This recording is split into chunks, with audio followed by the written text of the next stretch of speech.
करे का जिला करे का जिला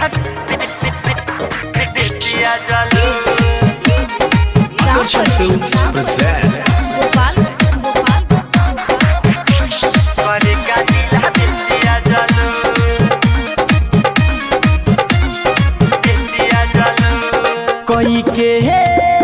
कही के सिंगार गरालू करे का जिला बेतिया जालू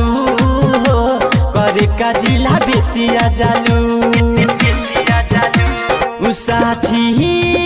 साथी सतवरिया भेटालू करे का जिला बेतिया जालू करे का जिला बेतिया जालू नरकटिया गहज में खालू करे का जिला बेतिया जालू करे का जिला बेतिया जालू करे का जिला बेतिया जालू Mixed by Ria Digital Recording Studio Narkatia करे का जिला बेतिया जालू बेतिया जालू लौरिया में लहंगा लुटाइल की रहलू गोटाइल चनपटिया में चोली हो जाइबू जे नाचे मोतिहारी तो पड़ जाई भारी कि चले जाई गोली हो चले जाई गोली लौरिया में लहंगा लुटाइल की रहलू गोटाइल चनपटिया में चोली हो जाइबू जे नाचे मोतिहारी तो पड़ जाई भारी कि चले जाई गोली हो कवना चौकी के आटा खालू करे का जिला बेतिया जालू करे का जिला बेतिया जालू बेतिया जालू कही के सिंगार गरालू करे का जिला बेतिया जालू करे का जिला बेतिया जालू करे का जिला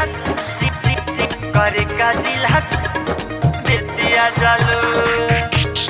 बेतिया जालू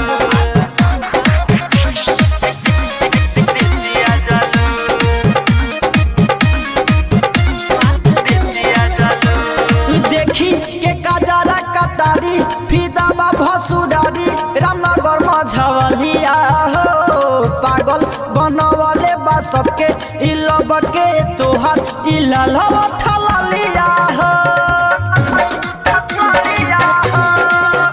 अरे देखी के काजरा कटारी फिदाबा भसुरारी बगाहा मझवलिया हो रामनगर धूमनगर पागल बा बनौले तोहारे ठललिया हो राम बली गुलशन से ला जालू करे का जिला बेतिया जालू करे का जिला बेतिया जालू बेतिया जालू